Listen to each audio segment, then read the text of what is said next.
தமிழ், தமிழ்நாடு, தமிழன் இந்த 3 சொற்களும் ஃபஸ்ட்டு எந்த இலக்கியத்தில் சொன்னாங்க, அதுக்குரிய மேற்கோள் பற்றி பார்க்கலாம்.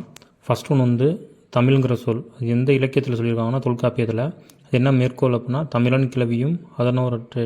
இதை எப்படி ஞாபகம் வச்சுக்கலாம்னா, தமிழன் கிளவியோட தொல்லையாக இருக்குது. அதாவது கிளவி அப்படின்னா அந்த பெரிய வயசானவங்களாம் நமக்கு ஏதாச்சும் அட்வைஸ் பண்ணாங்கன்னா நமக்கு ரொம்ப தொல்லையாக நினைப்போம், அந்த மீனிங்கில். அடுத்து வந்து தமிழ்நாடு. இது எந்த இலக்கியத்தில் சொல்கிறாங்கன்னா சிலப்பதிகாரத்தில், வஞ்சி காண்டத்தில்.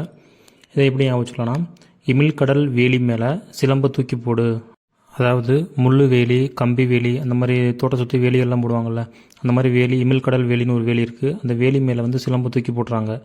இது வந்து என்ன வஞ்சி காண்டத்தில், சிலப்பதிகாரத்தில் வஞ்சி காண்டத்தில் வரக்கூடியது. அந்த வஞ்சி காண்டங்கிறது எப்படி ஞாபகம் வச்சுக்கலாம்னா, சிலம்புங்கிறது வஞ்சிக்கப்பட்ட ஒன்று. ஏன்னா வந்து அந்த சிலம்புனால தான் மதுரையில் ஒரு பெரிய போர்க்களமே நடந்திருக்கும். அதனால் அந்த வஞ்சிக்கப்பட்ட சிலம்பை இமிழ்கடல் வேலி மேலே தூக்கி போட்டு, அது நமக்கு தேவையில்ல, அந்த மாதிரி.